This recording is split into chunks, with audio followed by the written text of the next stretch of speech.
What's up?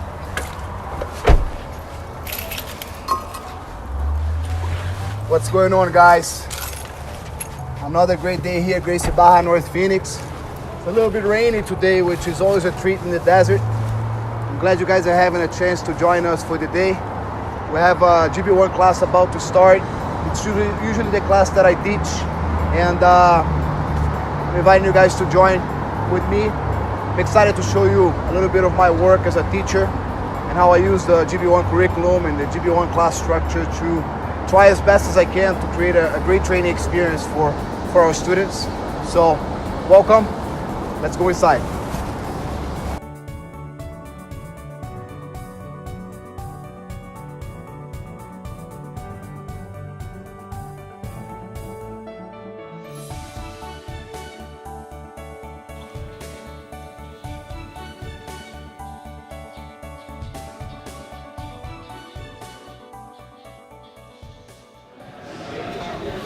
All right, welcome to Gracie Barra, North Phoenix.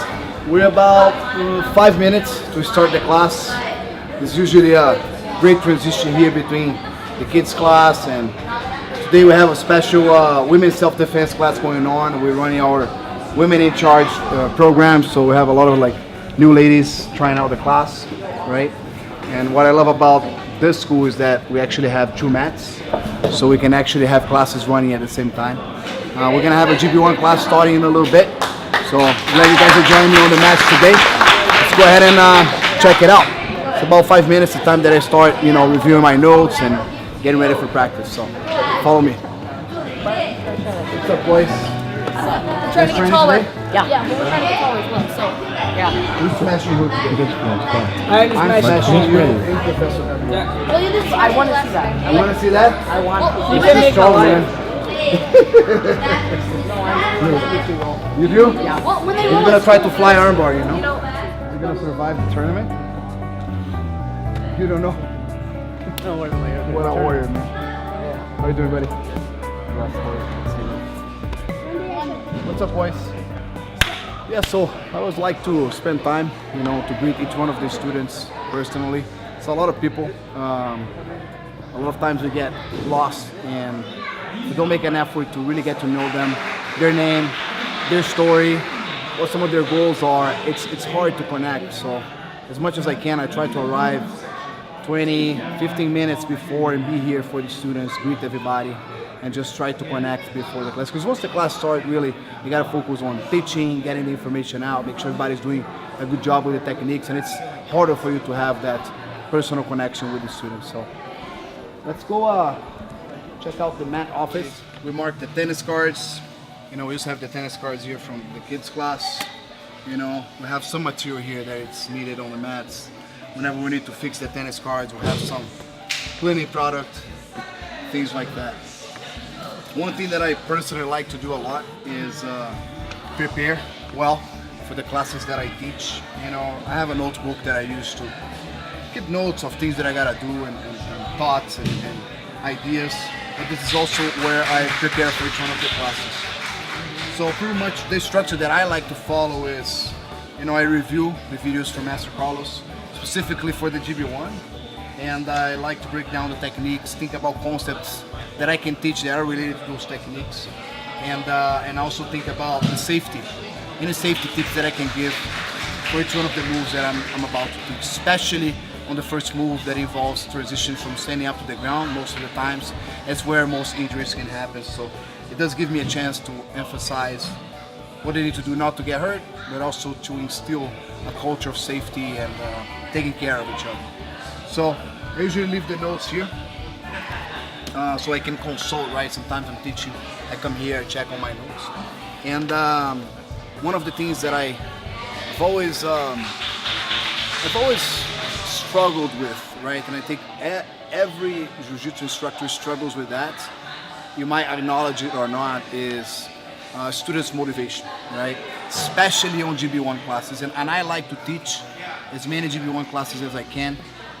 This is the classes that you welcome new students to jiu-jitsu.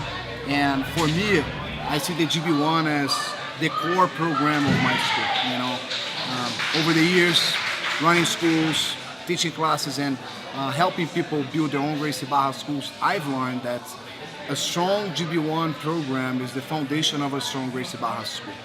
And for that reason, I like to spend most of my teaching hours at the GB1 classes. In my opinion, it's a hard class to teach because you really got to prepare for it. And because you're going to be working with a group of people that the vast majority, they're not familiar with Jiu-Jitsu. So you're really introducing Jiu-Jitsu to them. And when you're working with a group of new students, you're going to have to not only focus on what the technique is, but why the technique is relevant, or even giving them reasons to keep coming back, right? Jiu-Jitsu is hard, it's a difficult sport. Injuries might happen along the way, and if we don't make an effort as instructors to really give our students reasons to keep coming back, to keep thriving, to keep aspiring to learn the techniques and getting better in the sport, some of them might lose, and that's when we fail as teachers, right? So the idea is that we work not just to teach the techniques that are on the curriculum, but we give them a purpose behind practice, and we give them a good understanding of the why. Why this technique is important, why are they moving in a certain way? Because once people understand the why, then they will kind of move away from trying to memorize the techniques. Also what is going to happen is it's going to give them meaning to come back, meaning for their own efforts to get better in Jiu-Jitsu. So the biggest problem that I've dealt with, and I think we all deal with, is keeping our students motivated, and trying to define that problem better is what can we do as instructors of GB1 program or any other program really, so we keep our students motivated and we prevent them from dropping out, right? And today as I teach, I'm gonna try to emphasize some of the motivational techniques that I've been using over the years that have worked really, really well for me. It doesn't mean that all the students are gonna successfully complete the GB1 program and become amazing blue belts. What it does mean though is that we're going to reduce as much as we can dropouts and cancellations, and even trying to minimize injuries and the cancellations that might happen from that, okay?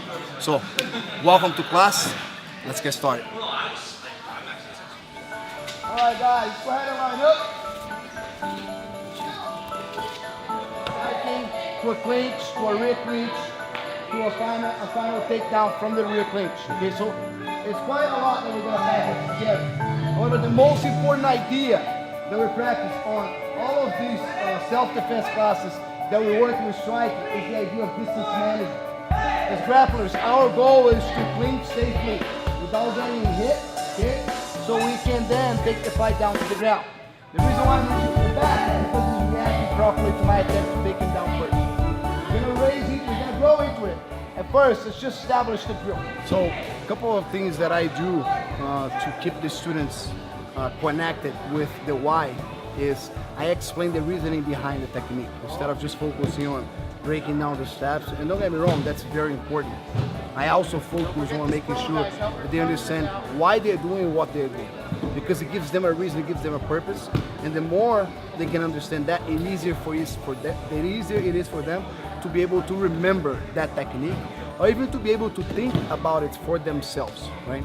So when I explain to them why you have to take the person down, I told them you can establish better control to finish the submission.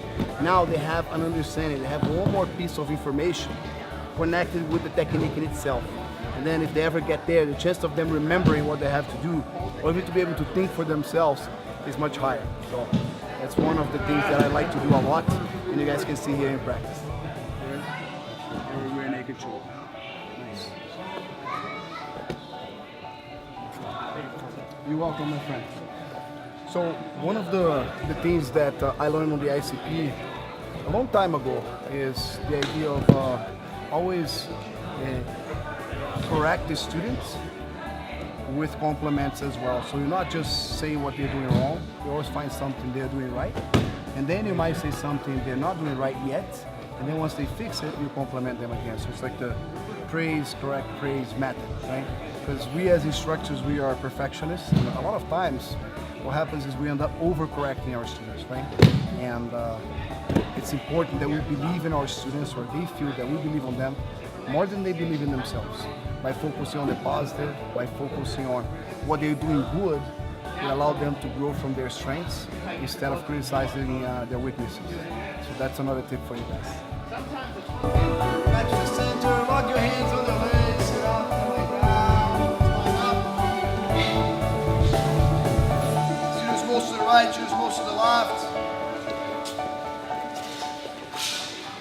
I want to wrap it up by touching on something that we don't get to talk about too often, and it kind of ties into what's going to happen here at the school on March 9th, which is the belt promotion, okay? And I believe in martial arts, well, anything in general really, but especially in martial arts, especially in jiu-jitsu, because it's hard, it's difficult. You have to have a vision for yourself. You have to have in your mind, if you don't have yet, you should think about this. If you can't figure it out by yourself, let's talk. What is it you're trying to accomplish, right? At first it's learning self-defense or losing weight, but there's got to be a vision that you build, and your black belt down the line represents the achievement of that vision that you have created for yourself. The vision is not going to remain the same as you go through the rankings. Your understanding of your meaning of a black belt is going to change. But I want to talk about a black belt so you don't make a lot of mistakes that people make. They think the black belt is something that it's not. First, a black belt doesn't mean that you're better than anybody. Let me remind you guys of that, okay? All it means is that you've become much better than what you were when you joined the academy on the first time, okay? I can train with CJ, I can train with any one of you guys, and you can tap me, okay? It doesn't mean that I'm better than you. It just means that I'm better than who I was when I joined the academy many, many years ago. So it's a representation of personal achievement, not a representation of achievement of you being better than anybody. So that's one of the most important things you should understand about it. Second, black belt should be your goal. If you guys don't believe you're going to be a black belt one day, we need to talk. Because you're here training to become a black belt. You have to have some faith in yourself. Because if you fall in love with the black belt version of you, if you fall in love with that so much, then you're going to have the discipline, the motivation to come to practice.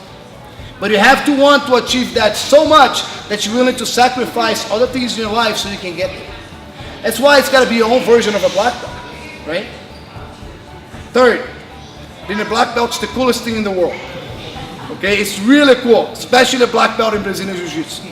The amount of respect you're going to have for yourself when you get there, the amount of respect people are going to have for you is going to go to another level. Even if you're a doctor, you're a lawyer, a millionaire, you're going to be a black belt millionaire. That's much better than a millionaire. Okay, let me put it this way, all right? And it's true, like most of my black belts are not competitors, and they have a lot of success in other areas of their lives. They have, you know, they've been to Harvard school, and their Gracie Barra black belt diploma sits right by it at the living room. It is something that is really special for most of them. And lastly, guys, black belt is a symbol of service. When you get there, if it becomes all about you, you haven't really learned anything. When the moment you get there, it's about helping other people along the way. It's about doing for others what Jiu-Jitsu has done for you. Okay? This is a little bit of my insight what the black belt means. Okay? Make sure when you come to practice every day, when you go home, you try to picture yourself earning your black belt one day. Because guys, I've never seen anybody that put their time and their energy into it that didn't get there. Who didn't get there is because somewhere along the line, they no longer wanted it anymore. You know, and I'll do everything that I possibly can as first professor refrain, and everybody here, for that not to happen to you. Because if you allow yourself to finish this journey, and it's not the end of the journey at all, you'll see that a lot of things will improve in your life. Sounds good? Again, guys, thank you so much for class today. Let's go ahead and bow to Great Master Carlos. I always try to wrap up with something that will touch their hearts, really, you know. There's different ways that you can touch their hearts. One is by establishing a good connection, becoming personal, showing that you care. But there's also the jiu-jitsu of the minds, you know, and we're all struggling with something. And the end of class messages for me are a very important tool or resource that we must use whenever we have a chance. We must use to be able to change the way our students think, to send them home with a positive thought that might bring more meaning and significance to the efforts they're putting into Jiu-Jitsu. Because not every day on the mats is going to be fun and joyful. Some days are actually going to be pretty hard. But if you show them that in their struggles, in their bad days, some of the most important lessons can be learned, then that will keep them coming back. So that will be my final tip for you. There's a lot of great stuff about GB1 and so much more coming again on the ICP of 2019 that, from what I heard, is looking amazing with some incredible updates. So make sure you stay tuned. Make sure you bring everybody in your school to take the course with you, so we, people from Gracie Barra, can all get together. And once again, this year of 2019, learn from each other, learn from Master Carlos, and do our best for our team. Thank you so much. I hope you guys like it.